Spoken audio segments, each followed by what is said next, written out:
To begin with, I would like to just establish the mood, establish a continuity of awareness just by bringing awareness into your posture. Just a brief meditation. If you're sitting on a chair, just bring awareness into the posture of sitting. Take a deep breath. Feel the sensations of the air coming into your body.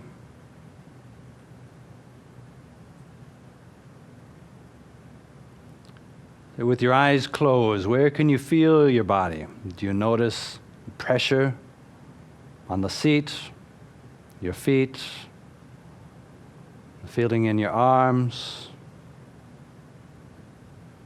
Bringing awareness into the body becomes our anchor for continuity of clear attention in the present moment.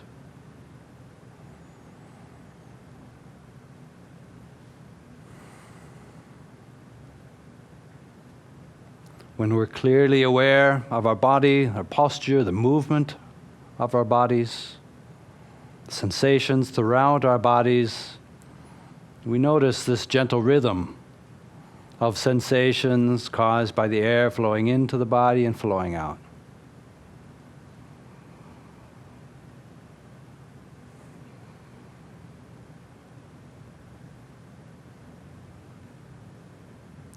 Each breath unique.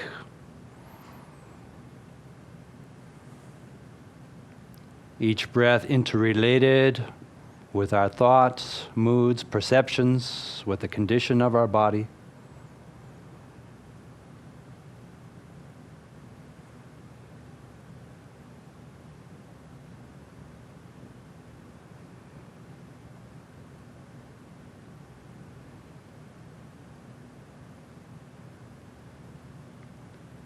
Developing a continuity of clear awareness in the present has the natural effect of being very calming. The breath is always with us. And sometimes just taking 15 seconds, close our eyes and be mindfully aware of 3 breaths fully coming in and going out. Helps us to connect with that sense of serenity that sometimes we lose touch with.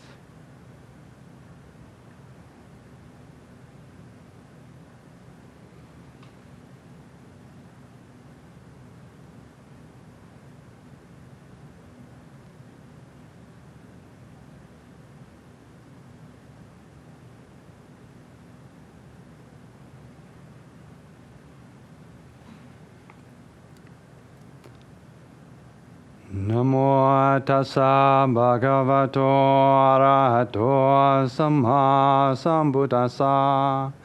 Namo tassa bhagavato arahato samma sambuddhassa. Namo tassa bhagavato arahato samma sambuddhassa. Buddhang dhammang sanghang namasami.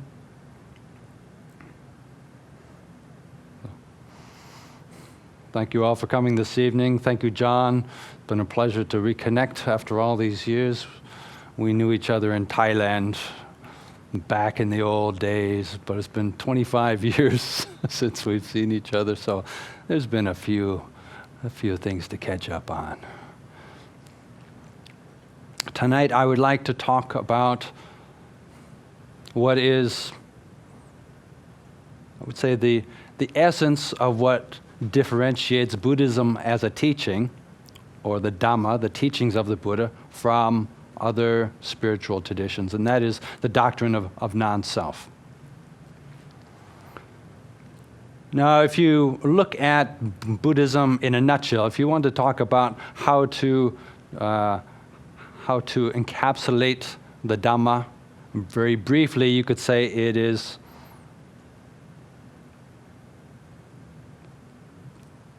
doing the wholesome, being a good person, developing the wholesome, that leads to the serenity assisted by meditation, which is then a foundation for developing wisdom. Right? So ultimately, the idea is for developing wisdom, insight into the nature of reality. But the truth is, we can't just jump into it.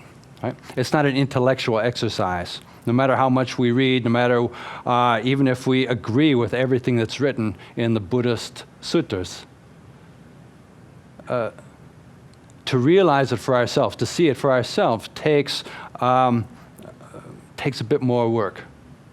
Right? It takes insight based on clear seeing, which is then part of a whole lifestyle. If it was a matter of just reading, thinking, contemplating, and then wisdom would develop, that would be a much shorter path. But for it to really sink in, for the wisdom of the Buddha, the wise words that we might read and be inspired by, if those are going to really sink in, then it needs to be assisted by a deep internal peace. An internal peace. And that is only going to come through a whole lifestyle. It's not just a meditation technique that we can develop, but it's based on a life of developing goodness, wholesomeness, not harming, being kind, forgiving, patient. Go on and on. So what I'm going to talk about tonight is more like the end of the path. There are certain aspects of developing wisdom that are not meant to be an intellectual exercise,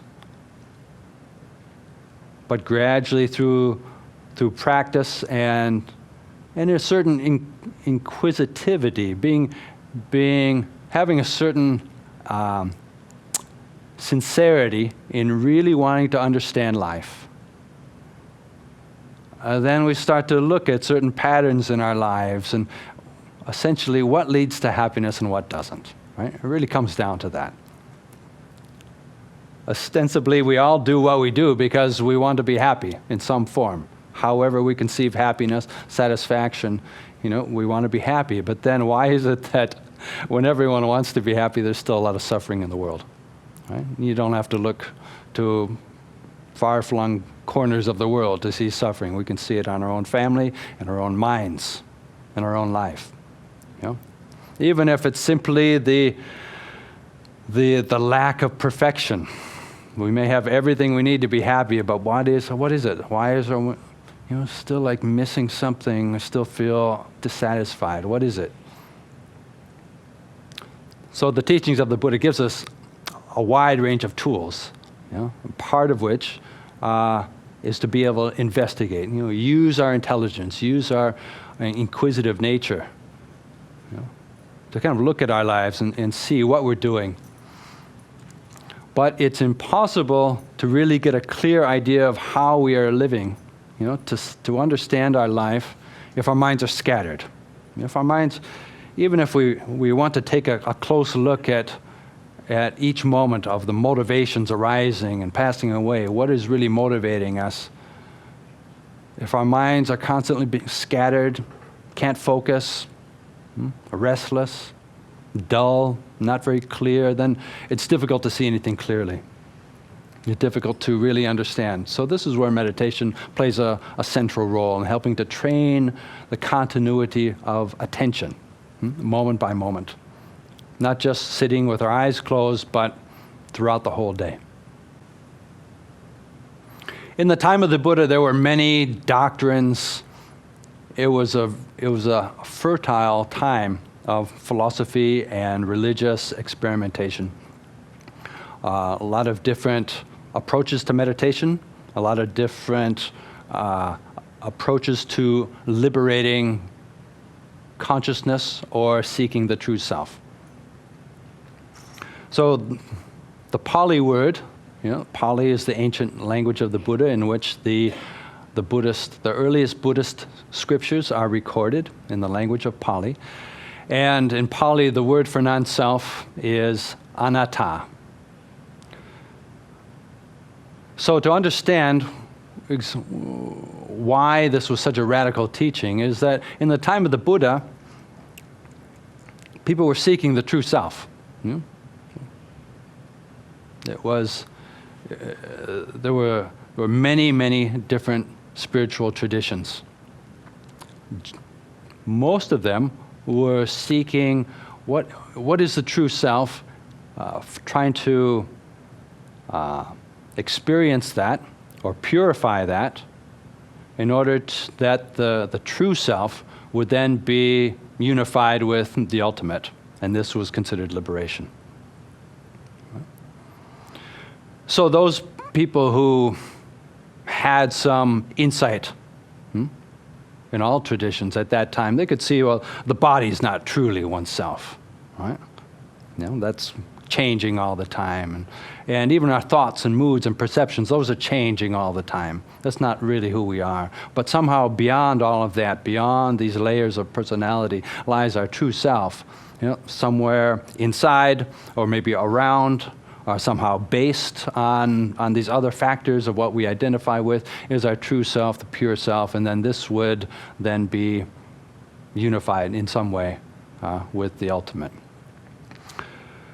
So the Buddha, through his own investigation, very careful analysis with a mind trained in deep meditation, then came to the conclusion that there is nothing that is not in a state of flux or change.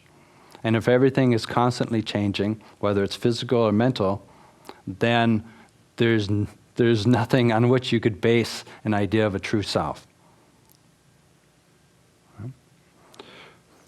If you think of the true self as something which is unchangeable, immutable, pure, you know, that will not arise and will not pass away. You know, it's like our true self. And that would be something that would be safe to identify with. Right? You could identify with that. And then if you're able to scrape away all of the external layers of things that we identify with but are not our true self, then you know, you'd be able to experience the true lasting happiness. So the radical teaching of the Buddha was that actually when you take away all the various layers, there's nothing left. It's like the layers of an onion. You keep peeling away layers and you get down and peel away the last layer and there's nothing there. And he found that the belief or if there's a very strong belief in this idea of a true self, then that can be an obstacle, you know, for insight. But all of these teachings on non-self are to be realized through one's own personal experience. In Buddhism, believing in a doctrine is not very important. Whether you believe in something or you don't believe in something, that's not the key factor. Key factor is, have you experienced this? Yeah? Have we experienced this in our own life, and to what degree? So bound up with this idea of a true self is the idea of somehow in here there is a person, somewhere, someone, something that is making the decisions in our life. You think of all the things that we identify with, well, you could take away a lot of that, but still there's the idea that we're the ones who make choices in our life. We're the ones who have the ability to choose whether we want to do something this way or that way, whether we want to develop the wholesome or the unwholesome, whether we want to go or stay, right? There is that sense of something is making the decisions. Now, this also is bound up with the doctrine of karma, or in Sanskrit, karma. Now, the way the Buddha describes this is that it's certainly not a doctrine of fatalism or determinism. It is a doctrine of cause and effect, and all things in the universe being intertwined, leading all the past history of the universe has led up to this present moment. And then we have a choice in how we respond. assuming there are no other factors influencing us, then we have a choice on how we respond. Now, if we're not very mindful, we tend to respond just according to habit. But if we're very clear, then if something happens, then we can choose how we respond, and we have enough time to think, what is the wise response to any particular moment? So the way the Buddha described the law of karma is a very dynamic one, right? So there's this interaction each moment, and we literally then create our future based on our present intentions and motivations.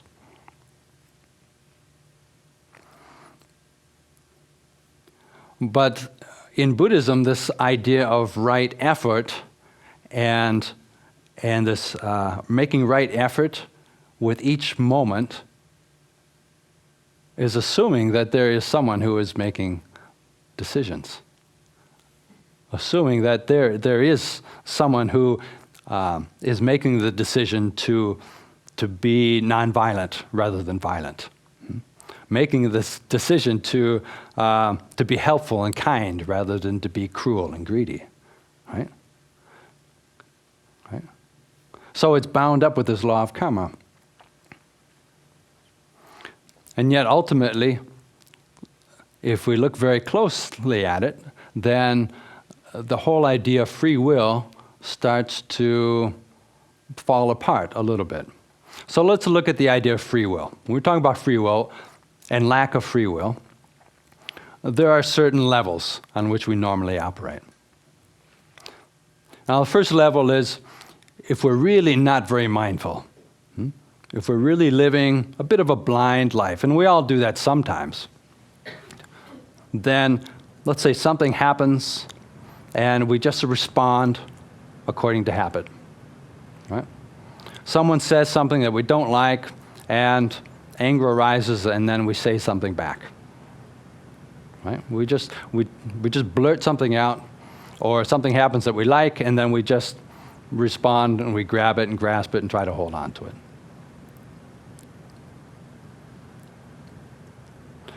So in this way, even on a conventional level, there's very little free will, right? In just observing our own life, observing the lives of others, we can see a lot of society, a lot of actions in society are merely functioning on this level. There's not a lot of clear awareness necessarily on what we're doing, what other people are doing.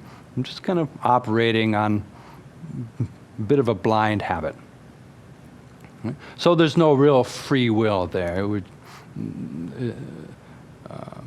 It's a bit of a robotic life. Like someone pushes a button and we respond in a particular way. Push a different button and we respond in a different way, right? And especially the people we live with who know us best, they know all our buttons. They can push all our buttons whenever, get us to respond however they want. So, but on another level, let's say we work to develop a continuity of clear awareness, right? And this is why so much attention is given to this idea of mindfulness. Right? Now, mindfulness, in Pali it's called sati. Mindfulness is not the be-all and end-all of Buddhism or spiritual practice, even though it's gone very mainstream. It is simply one factor of the Noble Eightfold Path, but it is a key factor. It needs to be there with all of the other factors. It needs to be there every moment throughout the day, if possible. Right? So mindfulness is clear attention, clear awareness. So I use these words interchangeably: mindfulness, attention, clear awareness. And this is something that we need to train. We all have the ability to do that. We all have some mindfulness. Animals have some mindfulness. We're conscious, but we have the ability to be much more aware of details than we are. Just sitting in meditation for 5 minutes with simple instructions. Just pay attention to your breathing, coming in and going out. Very simple. How many breaths can you breathe in without your mind wandering? Without distracted thoughts coming in?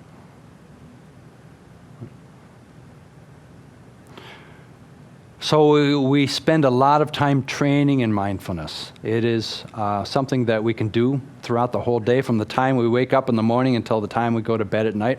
Every action throughout the day, if we're established in our body, aware of our body, so we have clear body awareness, so we don't just get lost in our conceptual realm. Sometimes we're thinking so much we sometimes forget that we have a body.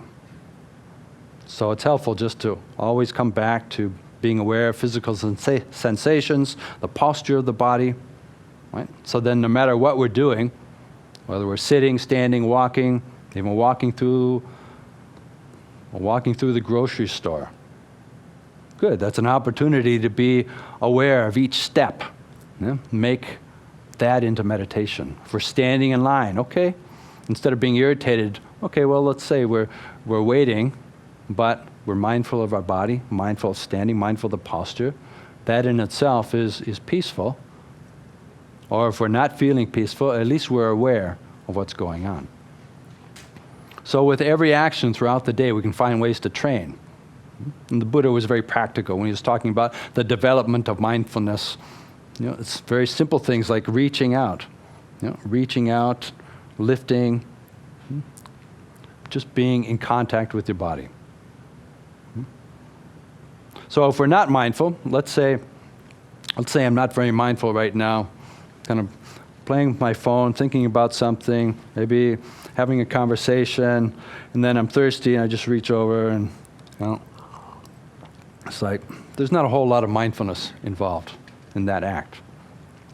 But it doesn't take any more time to be fully aware of, there's a sensation of thirst arising. Then there's the intention to reach out. You feel the weight of the glass, the coolness of the glass, the sensation of water, the pleasant feeling of gratification, intention, motivation to set it down. Right? And when we do that, then we tend not to spill the glass of water so often.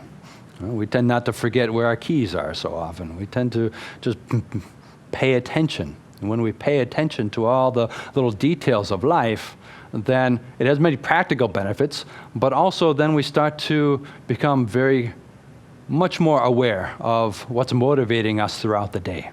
And this is where you really start to get some more profound benefit from it. Because thoughts and moods are motivating us throughout the whole day. Sometimes we do things and we don't understand necessarily why. Why is it that we do what we do? Sometimes we're motivated by wholesome things, which is good. We want to help people. We want to be kind and supportive with other people. But sometimes we do what we do because we're motivated by fear. And if we're motivated by fear, then usually the results aren't so good. Or sometimes we're motivated by anger. Sometimes we're motivated by greed, just wanting more than we need. Sometimes we're motivated to do things that actually are harmful to other people. But if we're not clearly aware of what's motivating us and the effect it has on other people, if we don't have clear awareness, then our attempts at developing happiness tend to be hit or miss. Sometimes we luck out and it works out. Sometimes sometimes we make a mess of things. Even if we say we have good intentions, right? We're not really closely paying attention to all of the different layers of intentions and the refinement of intentions. What's really motivating us. So when we develop this clear awareness, throughout the day, then when a thought arises, say, okay, well, it's just a thought. We're aware of that. When a desire arises, we say, okay, well, that's a desire now, and then we can choose whether we want to follow it or not. We're not like a slave. If we don't have mindfulness, then a desire arises, then it's like we have to do it. We have to fulfill it. With the idea that, well, if we fulfill our desires, then we'll be happy.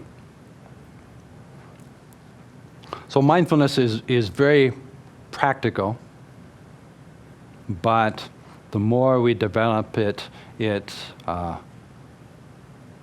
comes it always comes back to developing a very deep self-understanding, and then ultimately questioning the nature of a self altogether.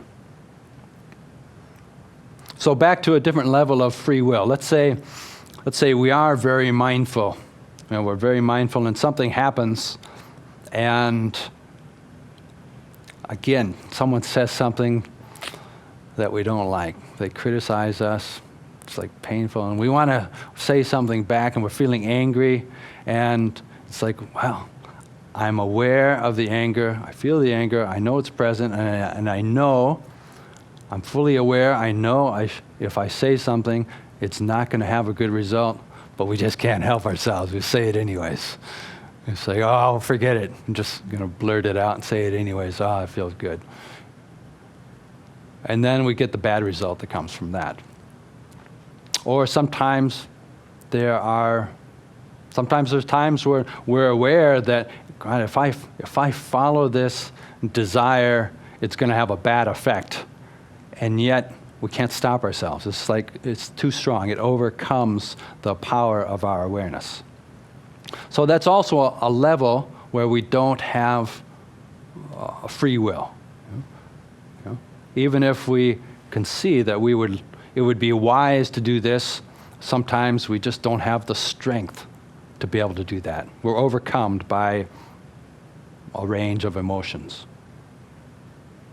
So that's another level. But let's assume that our awareness is very strong, and after we've developed meditation, the default position, what starts to feel normal, is when you have it's like a sphere of awareness around you, and then if a thought arises within that, you can see it. That's just mental energy. Whatever the content, it's just mental energy. A mood arises or emotion arises. It's like, well, okay. There's the emotion. There's also part of the mind which is watching that, and you can see, yes, like experience that, but it doesn't take us over. Right? So then if something happens, we have a greater opportunity to choose, well, what's the wise thing to do in any given situation? Huh? Something happens, and then we don't feel like we're a slave to that moment. And we can see every moment we have these opportunities. Things are happening all the time, and then we have the opportunity to respond. We can respond in a habitual way if we want. Sometimes we have good habits, right? And then we respond in a way that we would normally do. But sometimes we have bad habits. I mean, we all have bad habits. And we can keep refining this practice, taking it to deeper and deeper levels. Just watching how we respond in the present moment to certain situations and why. What's really motivating us? Where does it come from? And then we really start to understand ourselves better, and theoretically, then we experience freedom in that moment. And we do. Compared to the other levels that we're talking about, there's a feeling of great freedom. No longer are we just living blindly. No longer are we just subject to following strong emotions. We can choose, what we want to do, what we want to say. We really start to develop an art of living. Refine how we speak, say the right thing just at the right time, and that's something we can keep refining. As we get older and more experience, and trying to do just the right thing at the right time, not too much, not too little. It really becomes an art. But through all that, there still is this sense of there's someone behind this. There's someone behind who is making these decisions. Right? Or someone who is refining one's life in order to be a wise person. Right? In order to be a happy person. And so ultimately in the Buddhist path, then even that which is watching, making decisions, being aware, experiencing good and bad results of karma, then we even have to question, well, who or what is that? Now, in one of the interesting areas in modern times is that cognitive neuroscience is an interesting field of new discovery. There's a lot of pioneering going on in the neurobiology of the brain, understanding the neurobiology of the brain. And so there are increasingly a number of studies that are done to try to understand how the brain is functioning.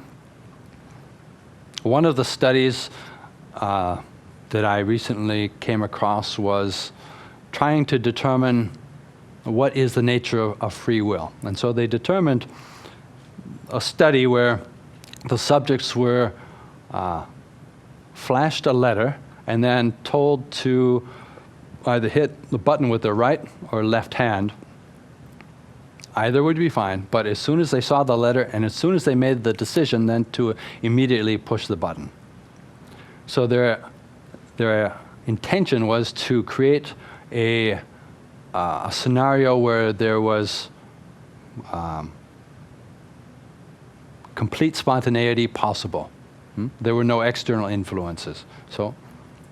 And while they were doing this, they were the subjects had fMRI apparatus attached to them, so they could be getting readings from what was going on in their brain. So while they were doing this, making their completely free decisions, right? Left, right, left, whatever they wanted. And then the information that was taken from the fMRI machine was then taken, collated, put together. And what they found was that, I think in nearly every case, they could, from the information that was coming from the fMRI machine, they could predict what the person was going to do, right or left, before that person made a conscious decision. So somewhere before a conscious decision had been made, there was neural activity which preceded that was measurable, that had already made the decision, but we were not yet conscious, the subjects were not yet conscious of it. And then a conscious thought arose, right or left, and they would push the button, but that decision had already been made prior to them being conscious of making a conscious decision. So that really questions this whole idea. Well, we think we're in charge. We think we're the ones who are making the decisions in our life. If I choose I want to drink a glass of water or set the water down or drink it, it's like, well, yes or no? Okay, well, yes. But no one is forcing me to do that, all right? I'm not overwhelmed by anger or desire or delusion at this moment, or even not even overwhelmed by thirst. I'm not overwhelmed by some cultural conditioning that's forcing me to drink water. It seems, this is just I can choose whether I want to do this or not. And yet, the scientific data seems to indicate that the decision of whether I ultimately pick it up or don't pick it up has been made in my brain before there's a conscious decision available for me to be aware of.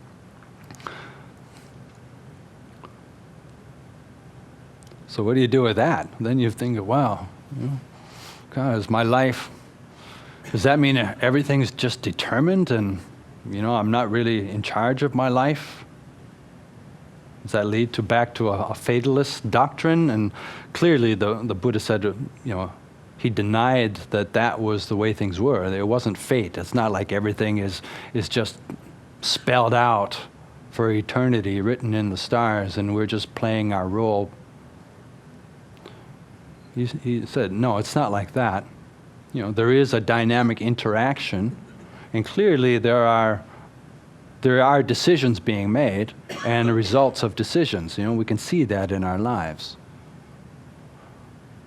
Well, then if we look very closely, we think almost every decision I've ever made, from when I really analyze it, really look and say, well, what were the causes and conditions leading up to that decision?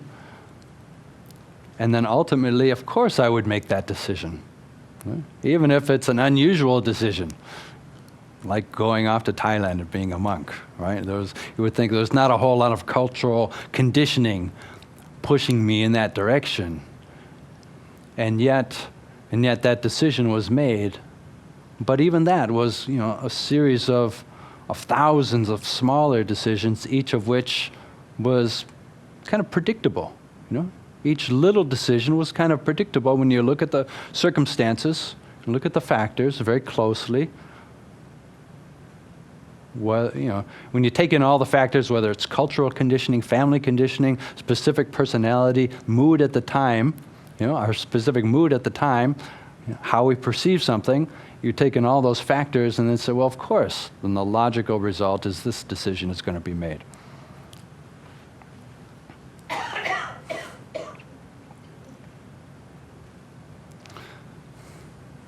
So this is interesting on one level, more theoretically.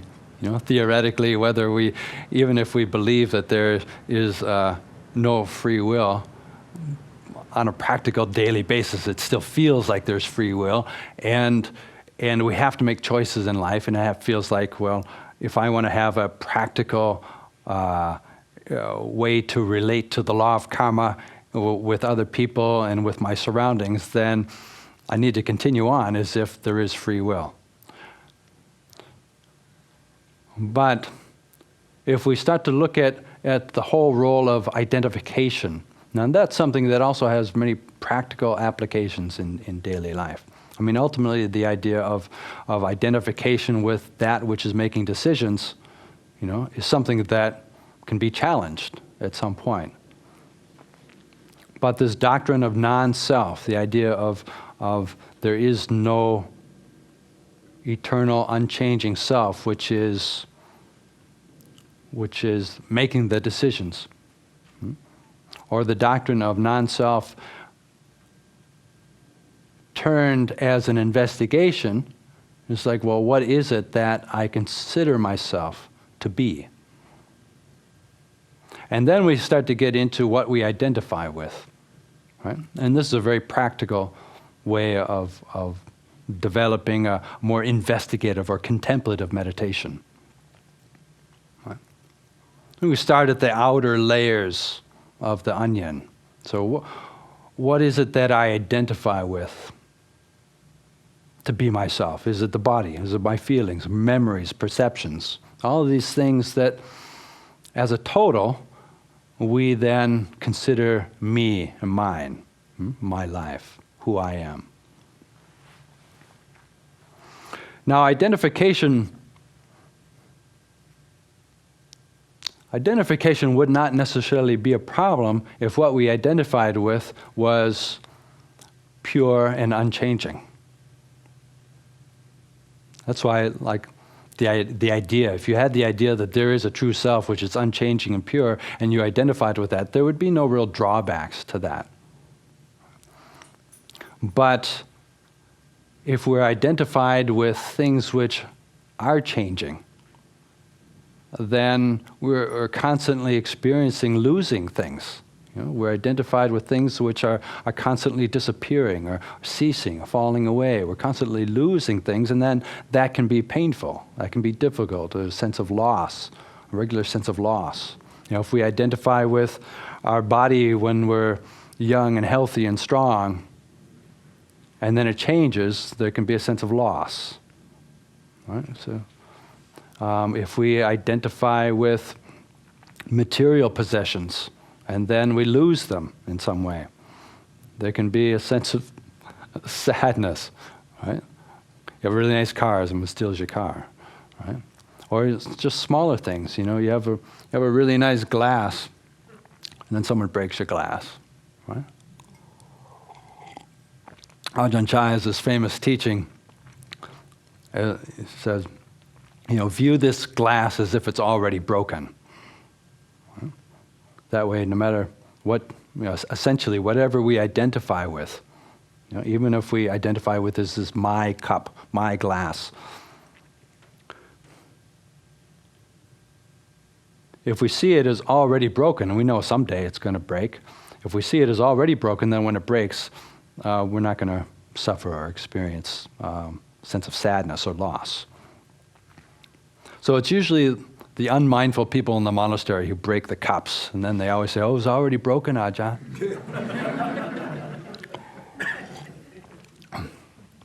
Just this past 6 months, I've been on a sabbatical and traveling through Asia, and someone had offered me these very old Japanese teacups.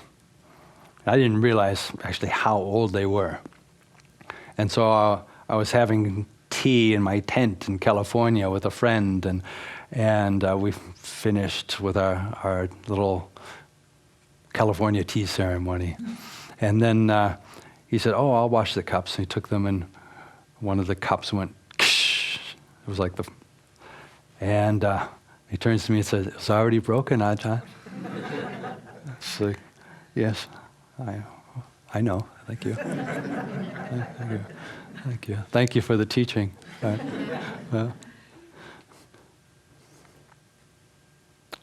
So when we start to look at what is it that we take to be ourselves, what is it that we identify with? I mean, certainly the body is, of course, this body is who I am, right? How could it be otherwise? When I look at this arm, look at these hands, of course it's my body. But then if there are meditations that we develop which systematically analyze the nature of the body, really contemplate the nature of the body, we really see, well, ultimately, it is just elements that are come together for a short period of time and constantly changing, and then ultimately go back to the rocks and trees from which they came, the dirt and the air, the water. So then, is it really my body? We can identify with it if we want, but it's really no different than the trees and the rocks and the streams. Why don't we say the tree is me? Who are you? I'm the stream, I'm the tree. I mean, it's fine if you want to be poetic or a bit spacey, but normally we identify with the body as who we are. Why is that? It's such a strong identification with it. So that perception of this as me and mine is so deeply embedded, it takes a lot of contemplation, systematic contemplation, just to fully start to loosen the grasping around our own body. And then when it starts to change, it's not really a problem. It's just following the laws of nature. When it starts to get older, okay, just following the laws of nature. When it's sick, instead of feeling like something's wrong, I'm sick. So actually, it's pretty normal, right? It's just following the laws of nature. And if we start to see the reality of the body, it helps us then to start to it prepares ourselves, so that we don't get upset when it starts to follow the laws of nature. And in having a body, it's not always pleasant. Sometimes it's unpleasant. Sometimes it's painful. But essentially, it's just following the laws of nature. And if we loosen the bonds of identification a little bit, then we start to experience a greater sense of freedom and release and ease with the body. Right? We're not so upset when it changes, when it gets old, when we don't have the same energy or vigor or beauty that we used to have. It's like, okay, well, it's fine. It's just the body. And then that helps to kind of orient ourselves to investigate, well, what else do I identify with? I mean, we can identify with other people's bodies, right? My mother, my father, my children, my husband, my wife.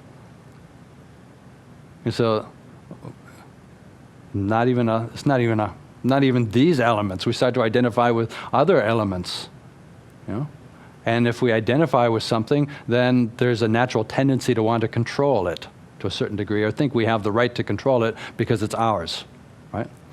My partner, then we have the right to control what is ours. Right? My children, my parents, whatever that we can identify with, then it's worth looking at. To what degree is it mine? In what way is it mine?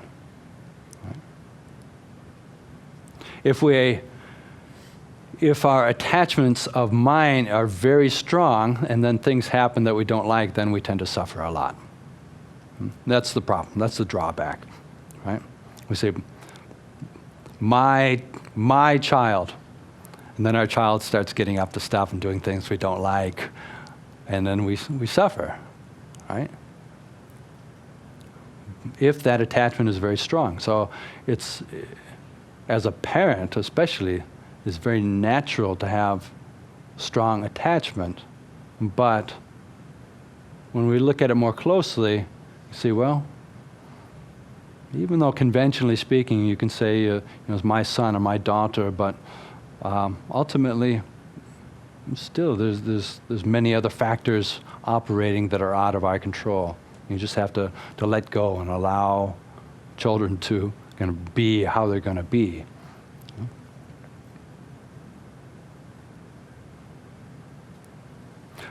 When we start to look at our own minds and see what we identify with our own minds, then it really starts to confront this nature of self and who we think we are. That's when it really starts to hit home more deeply. We can kind of get to the point where we see material things and other people, even our own bodies, it's not really mine ultimately. But then we start to, emotions, our thoughts. You've got to have a brilliant thought. Say, well, we're really conducive to identifying with that. If a brilliant thought arises, say, what's my thought? It's a really good thought. It's a really good idea. Who's got the best idea? I do. Right? You want to identify with good ideas, and we have a lot of stupid ideas too, and we don't want to identify with those. But when you really look at the nature of thinking, it's arising according to different causes and conditions, maybe based on what we've read, what we've heard, other things that we've experienced, and then based on all of that, maybe a thought arises. It's just mental energy. But then if we identify with it, especially if we think it's a good idea and then someone else doesn't agree that it's a good idea, right, then problems can arise. Right? Opinions are the same thing. It's like, opinions, views. Let's say, okay, an opinion arises in our own mind based on how we perceive things. And as far as we're concerned, that's just reality. Yeah, that's just real. We perceive something, we can see it right there, it's very obvious. I perceive it, therefore it must be true, and I develop my opinions based on that. How could anyone who's intelligent have a different opinion? Right? And this is the problem with human society, is everyone has different opinions based on different perceptions. Each one generally assuming that that's reality. Now the thing is, literally, we live in our individual realities based on our own perceptions, cultural conditioning, the projection of our own perceptions outwards. Rather than there being one ultimate reality that we are perceiving, it's much more accurate to think of it in terms of we have these perceptions which are projected outwards, which create our reality for us, which we tend to assume other people are experiencing as well. But everyone experiences something slightly different, and then bases their decisions and their ideas and their opinions based on their reality. And that's how you can have one situation, both people are looking at it and come up with very different opinions about what is the right thing to do. I mean, sometimes one person clearly has more accurate information than the other person, but sometimes it's simply a matter of different perceptions, perceiving things differently. And then, if people don't have this idea of perceptions being not self, then it just leads to endless arguments, right? You see how much difficulty that creates in society sometimes. Whether it's, it could be family, a proper way to raise one's children, or it could be proper way to approach society, could be anything to do with politics, right? If we have strong identification with opinions based on perceptions, individual perceptions, believing that to be the ultimate reality, even if we don't phrase it that way, and we just kind of assume that, well, that's real because I perceive it that way, then it's very frustrating when other people don't see it the same way we do. Say, what's wrong? Maybe I just need to convince them, so they see the truth the way I see it. Right? But the reality is, we come from different perceptions, and when we recognize that, it's much easier to get along harmoniously. It's much easier to recognize and empathize with other people and say, oh, well, I see, you perceive it like that. Well, I definitely don't perceive it that way, but I can see how you would come to that conclusion. Or even if I don't fully understand your reasoning to lead to this end result, at least it's fine to disagree. No one is necessarily right or wrong, ultimately. One person believes this based on their perceptions, another person believes this based on their perceptions. If there is not a strong clinging, attachment, or grasping to the sense of my perceptions, my opinions, my view, these things that we identify with, then it's a lot easier to live peacefully and harmoniously with other people. So there's many practical benefits of investigating what we identify with and gradually loosening the bonds of identification, both externally, but then especially internally. Thoughts, moods, perceptions, and then ultimately that which is being aware. That itself, which is being mindful. That which is watching, being aware, being conscious, making decisions. Then we get back to the whole crux of free will. There is already a question from someone who's been listening through the internet. Would you agree that the extent to which we have free will is increased by the extent to which we have made moral choices in the past, and decreased by the extent to which those choices were immoral? Well, whether our choices have been moral or immoral or based on developing the wholesome or the unwholesome, one can identify with that equally either way. So the sense of the illusion, the degree of illusion of free will, I think is equal both ways. But this idea of free will is very much tied up with our notion of morality. Right?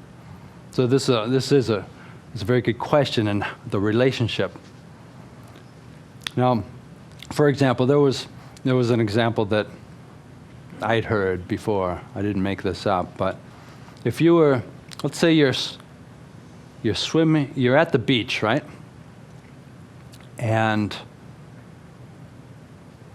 you go swimming in the water, and you come in contact with jellyfish, and you come out of the water with severe, unpleasant burns on your body.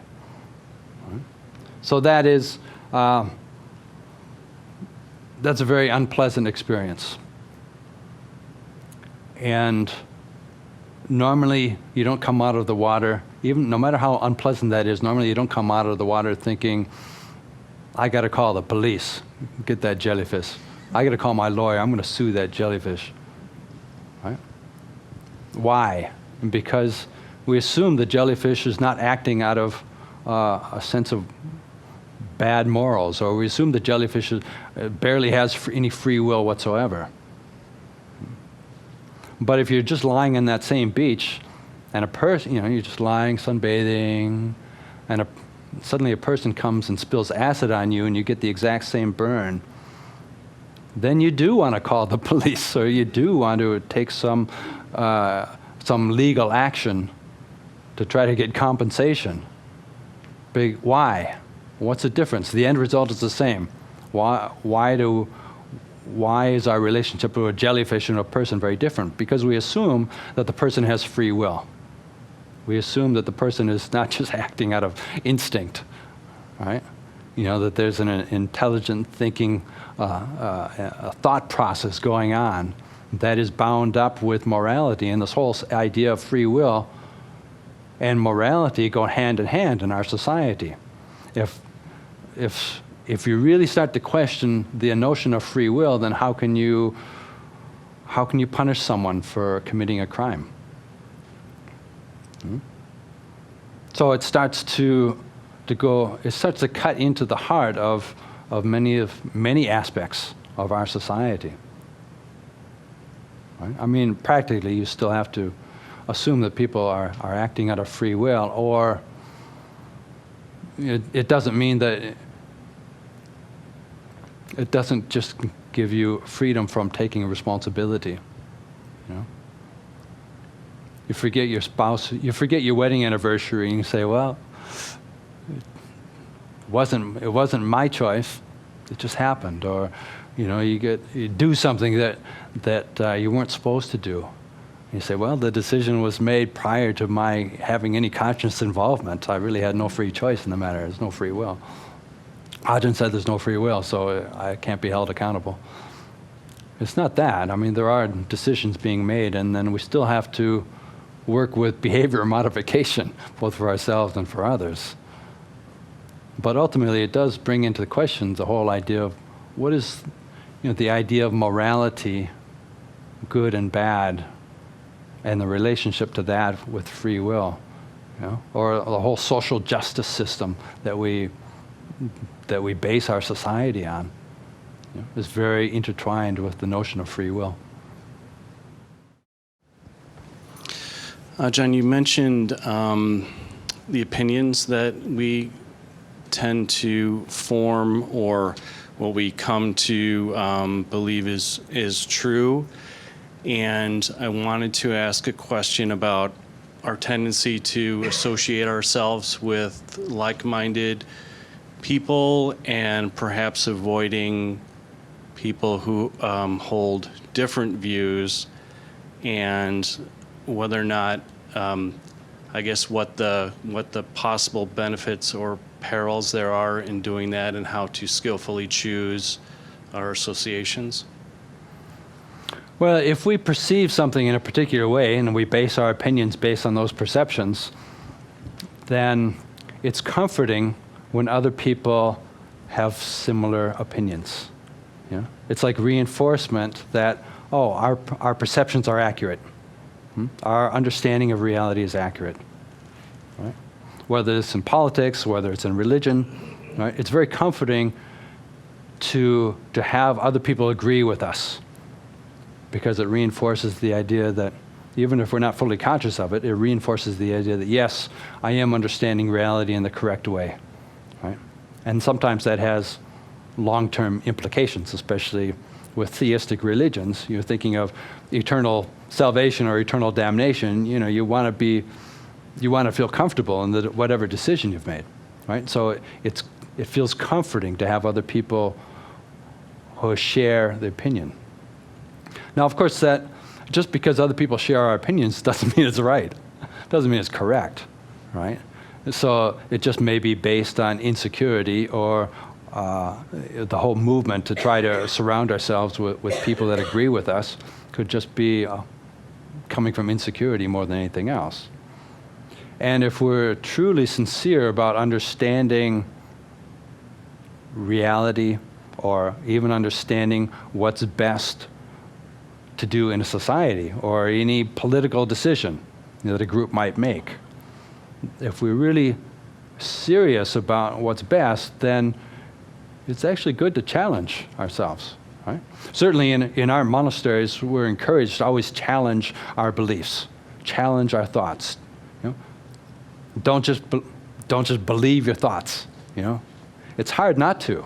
It really takes a certain integrity to say, well, okay, those are my thoughts, those are my opinions, but is it really true, or is it just true? Is it just that I believe it's true? And always questioning, always challenging oneself, right? And look deeper and look at it from a different angle.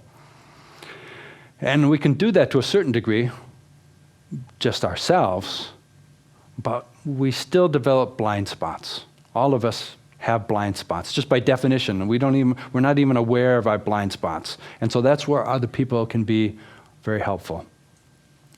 Other people are like mirrors. They can offer different opinions, different perspectives, maybe that we hadn't thought about. Or sometimes it's as simple as other people become mirrors for our attachment and grasping. The things that we may not like in ourselves, we see very clearly in other people. It's kind of projected out. Or the things that, the places that we're holding very tightly. Or sometimes it's the places where we're really not understanding something very clearly. We very clearly see that in somebody else, and then that can be a mirror for us. So having other people, living with other people can be very irritating, but very useful in general. And intentionally surrounding ourselves with people who have different opinions, I think helps to get out of that comfort zone. And as long as you're doing it as with the sincerity of wanting to try to understand whatever it is that we want to understand better, then hearing a wide spectrum of different opinions and perceptions has got to be beneficial for that. Ajahn, with respect to free will, I'm wondering if you view the thinking mind as having aware conscious parts and unconscious parts, like in the sense of like a locomotive, where the engineer would decide how much coal to shovel in or whether to put in good coal or bad coal or wood, and would have a certain amount of control over the output.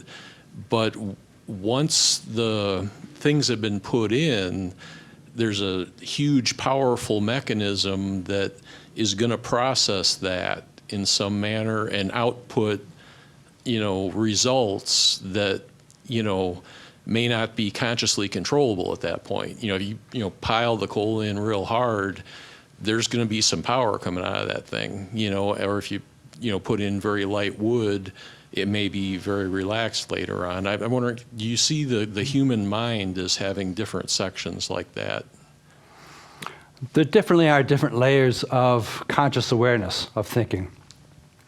I mean, there's the whole realm of the brain is controlling a lot of the bodily functions without any conscious awareness, any conscious involvement, right? Whether we call that thinking or not, it's still neural activity, kind of directed down that helps to look after our body when we're completely distracted doing something else, or even if we're fully aware in the present, we may not be aware of all the details that are going on to maintain the body, all the practical decisions that are being made. Whether you call that thinking or not, on some level it's neural activity. And then you have, sometimes there's just endless noise going on in the mind. It feels endless, right? But we may only be aware of a small percentage of that. And those things which are rising, those thoughts, moods, perceptions, fears, desires, those are definitely having an influence in our life and directing our speech and our behavior and what's the direction of our life, right? But we may only be consciously aware of a small percentage of that. And that's when you, after years, you think, well, why am I doing this anyways? I've been doing something for years, and think, well, how did I get here? Why am I doing this anyways? And you realize that, well, a lot of the results of what we do kind of came from thoughts, mood, perceptions, fears that were not fully conscious. So we can try as much as possible to develop this vigilant awareness of every time there's a thought, be aware of it. Every time there's a movement of the mind, be aware of it. And sometimes it's very subtle. But we have the ability to do that. It takes training. But gradually become aware of more and more and more and more, and then then the thought process becomes much more conscious, and also it tends to slow down in its productivity. I mean, it slows down in its quantity. It tends to increase in its efficiency.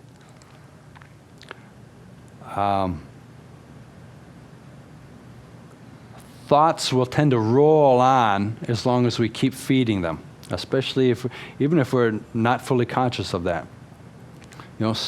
We may ruminate over a particular event or a particular scenario, and it just goes on and on and on and on, and with seemingly so much repetition, you think, well, is there any point in repeating that conversation in our minds that many times? Is that really going to help? Or planning a conversation that we might have in the future. Without grasping, then thoughts arise very briefly, and then they disappear by themselves. So the relationship with thought becomes much more peaceful.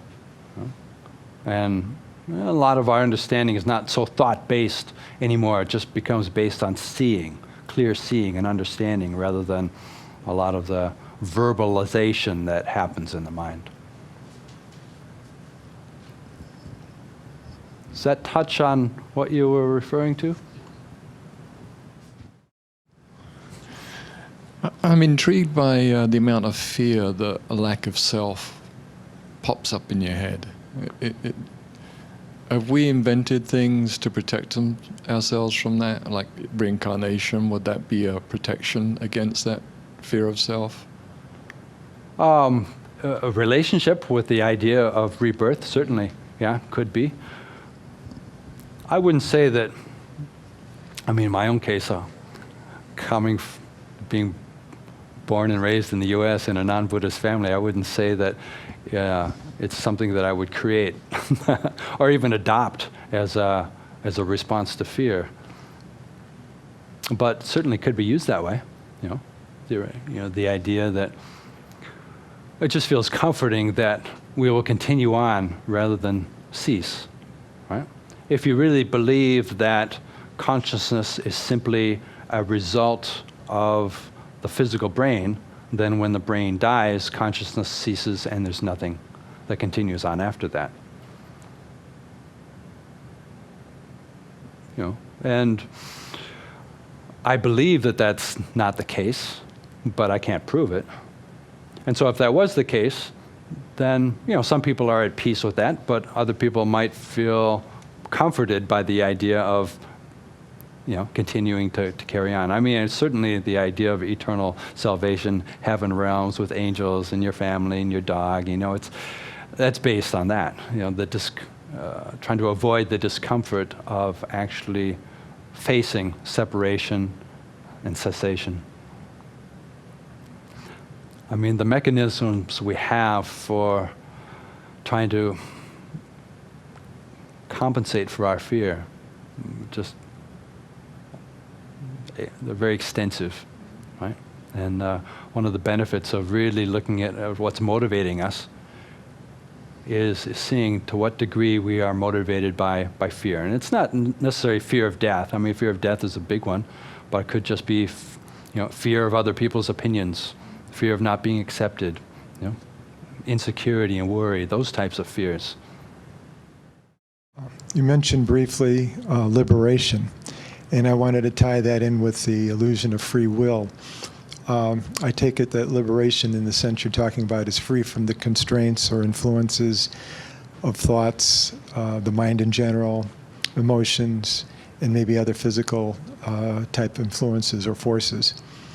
So if one was liberated and free from all of that, would they consciously be able to have free will and not any of these preconditions or influences? Well, the Buddha talked about different levels of liberation. There are, even just being mindful gives us a sense of freedom, like a taste of freedom. But then with deeper levels of meditation, it is possible to be radically free of being of the drawbacks of a distracted mind, thoughts, moods, perceptions, temporarily, radically but temporarily freed of all that, liberated from that. And the Buddha did refer to that as a liberation. But perpetual liberation takes an extra step of developing wisdom that then loosens the identification with everything. Right? And then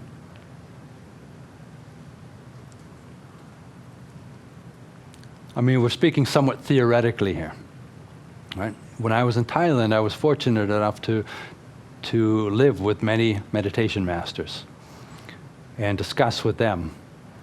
And to a certain degree, I can intuit or imply from their behavior how things are for an enlightened person.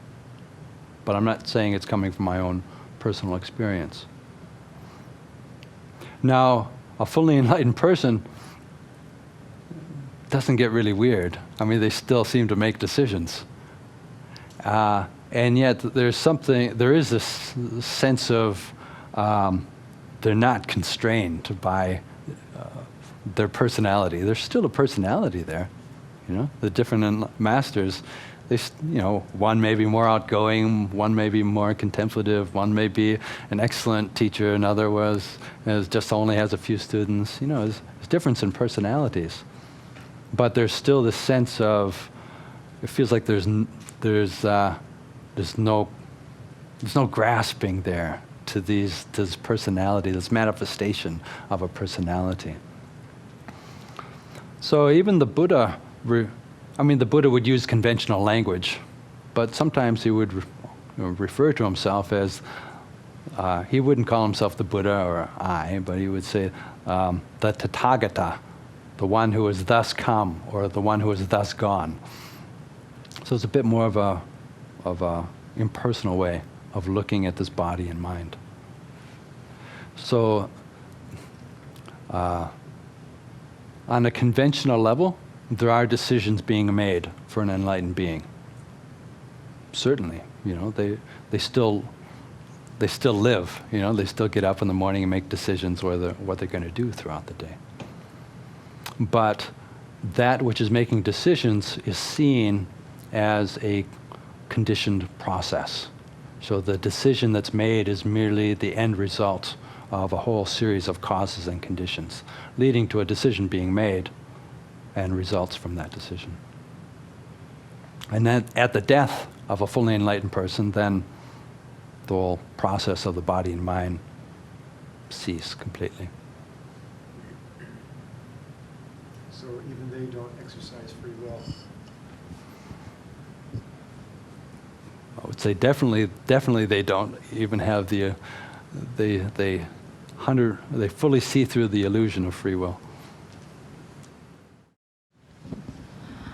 I'm really interested in some more practical advice on how to identify yourself, what makes you tick, what you're talking about, because it's really hard to do. If what you talked about earlier about we act on habit a lot of times now, all our decision makings, and it happens to me all the time.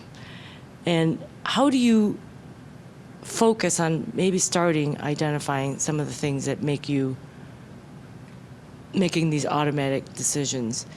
And then, like you said, the real enlightened Buddhists still have a personality, don't lose their personality, but they can loosen up some of these. How do you practically do that? And I'm not saying, of course, it's years of practice, but how do you start? What are some of the things that we could do today? Mm-hmm. Maybe with a partner or somebody, that you live with are very different from you, so maybe they can help you. I'm looking for some practical practices that it's a good way to start. So there's a couple approaches, The Dhamma is so intertwined. I think of the Dhamma like a great bed sheet. No matter which corner you grab, if you keep pulling, you'll pull everything eventually. You get the whole sheet. And so there are many different ways you can approach it. Now, one is just noticing any time that we feel frustrated, upset, or unhappy, unfulfilled, dissatisfied, have mental pain. Why are we suffering? If we're suffering, what are we holding on to? Clearly, we must be attached to something. We're holding or grasping onto suffering, something that is creating the suffering. Now, what is that? Try to identify that. Right? And so that's a very practical experience. Let's say we're feeling angry and say, well, why are we angry? Because that person said that or did that. So, well, why is that a problem? Because they shouldn't have done that. Well, why do you think they should have done something different? Well, because in my mind I had the idea that it should be done this way, and I thought, okay, well, why am I attached to that opinion? Are you identified or invested in the particular opinion that was threatened? And then you kind of trace it back and keep asking, well, why? Why is that a problem? Or where does the attachment come from? And often, if we trace it back, we can say, oh, that's why. It's simply because, I wanted to be accepted, right? Or simply because I had this fear and I was acting on this kind of insecurity. And if we trace it back and we realize, oh, the problem's not with this other person. Problem's with how we identify with sometimes very small things, but we identify with it strongly, or we just are blind to certain areas where we identify with. And it takes a bit of conscious investigation to kind of trace it back and often say, oh, that's all it is. That's all it is, right? I was just feeling uncomfortable, and that's why it led to all this domino effect of getting angry at somebody else. And if we trace it back and say, all right, I was just attached there. If I let go of that, it's not such a big deal. And then you have the opposite domino effect of relief and freedom and release, and suddenly the problem is not a problem anymore. Now, another way to approach it is just this, finding areas in our life where we just start to train in clear awareness. Right? Now, for example, when you're brushing your teeth, hopefully we all brush our teeth. Let's say we brush our teeth twice a day. And while you're brushing your teeth, then what's going on in our minds, right? Are we thinking about what happened earlier on? Are we planning our day? Are we just daydreaming? What's going on? Huh? And so just pay close attention to all the sensations of the brush and the teeth and the gum, or if there's a thought, then we notice there's a thought and then come back to the physical sensation. We're brushing our teeth. What's the rest of our body doing? We've got one hand, but that's only 5% of our body. What's the rest of our body doing? Total awareness of the whole body. Finding places in our life that we can develop this, practice mindfulness. And if we do that throughout the day, then we start to notice more and more and more. Right? We just become generally more aware, and then when we strongly identify with something, we say, "Oh, wow, I really identify with that. I didn't notice that before." Or, "Wow, I have that happen. I didn't even notice." Maybe you say to your partner, "Oh, geez, I noticed this habit. Have I done that before?" And your partner's like, "Yeah, you've been doing that for 15 years." Of course, you're just being aware of it now, right? So finding areas where we can just train and literally make daily activities into meditation, right? While you're driving, how easy it is just to drive on automatic, and be distracted or in conversation or whatever, but just having full awareness while you're driving. We learn a lot about ourselves. Why we're eating. There's so much that goes on while we're eating. If we just pay attention to every bite, the whole process of eating from beginning to end, preparation, perception of the food, how we relate to the food, the amount we eat, the sensations of the food while we're chewing it, then we can learn a lot about ourselves. And it's hard to predict exactly what we'll learn, but we start to see our thoughts more clearly. We start to see where we identify We start to see the opinions arising and our grasping to the opinions. You know? So as mindfulness gradually gets stronger, then we recognize, oh, well, I'm grasping on that. And maybe we've been strongly grasping on that for most of our life, but we're just not aware of it. But as soon as we're aware of it, we realize, oh, it's kind of unpleasant. You know, it's unpleasant to really hold tightly onto things. It's unpleasant to hold really tightly onto an idea or onto another person. And just loosening that a bit, you know, it feels more relaxed. And then that starts to become a habit. And just approaching things from instead of, you know, there's this idea of if we like something, grasp onto it to make sure that we're not going to lose it because we like it and we want to keep it in our life. But the actual grasping is the thing that tends to kill it. And no matter what we grasp, it's already gone, right? And whatever was wonderful, the perfect moment, you try to grasp it, by the time you grasp it, it's already gone. It's changed into something else. But if we just kind of step back and learn how to live life just accepting, seeing, understanding moment by moment, then it's like, oh, well, that was a perfect moment, but that's gone. I have to let that go. But this moment's pretty good too. And then it's like, okay, well, let that go. And then this, you know, and then this follows by this day and this person and this interaction. And then you realize, oh, it's a much more pleasant way to live life. And it becomes much more clear then when suddenly the mind kind of tightens up with grasping or holding. It becomes so much more obvious. So look for areas in your life where we're really not very mindful, right? If you're at your computer, for example, how much mindfulness do we have of our body? Tension gets so sucked into the screen or the data, the visuals, the graphics, you know, can be so enchanting that we lose touch with our body. We lose touch with our body awareness. So sometimes it's merely a periodic, maybe every half hour, maybe every hour, you just stop, close your eyes, take 3 deep breaths, bring your awareness into your body. It only takes 15 seconds, but then start again, right? And that's very effective for, you know, if you're working in an office or at a job and how stress can gradually build, you know? But we're not fully aware of the degree to how much it's starting to build. Other people can see it. They start like, whoa. But if we can just stop periodically, stop.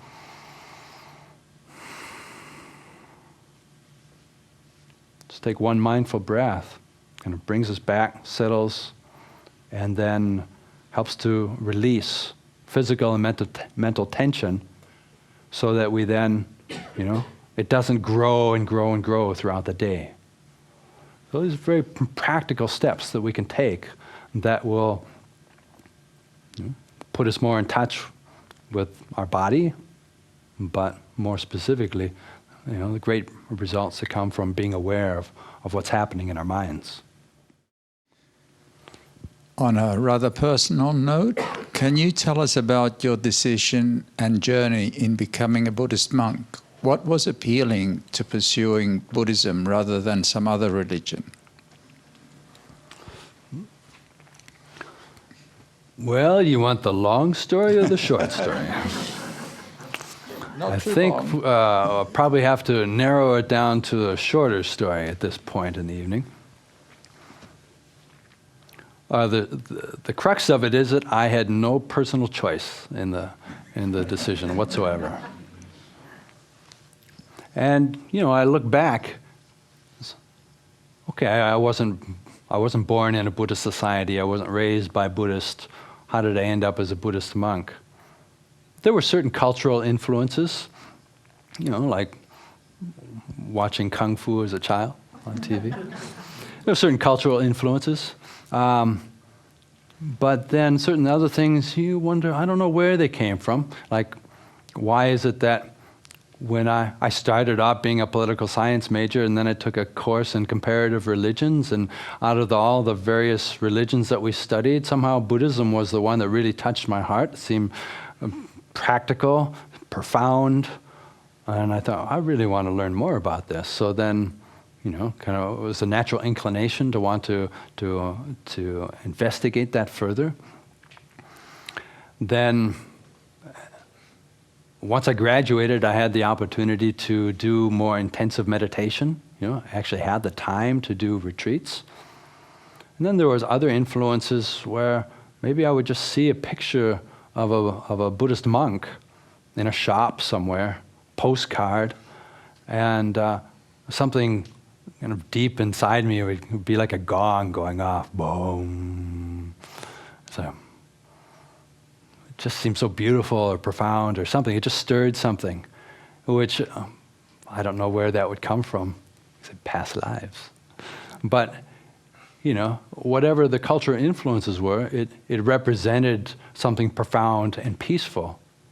And so naturally, I thought, I should try to follow through with that. But even once I started doing intensive meditation and longer retreats, it wasn't like I was ready to dedicate myself to being a monk. Far from it. But after the first long retreat I did, I think, well, someday when I'm retired at 65, maybe I'll be a monk. But the more intensive practice that I did, the more that I saw how life really is unpredictable. You just don't know. You just can't assume that we're going to live to be 80 years old. I can't assume that I'm going to live to a retirement age or always have the opportunity to go forth in the future. And so, well, maybe I should reconsider and maybe become a monk a bit earlier. Future's uncertain.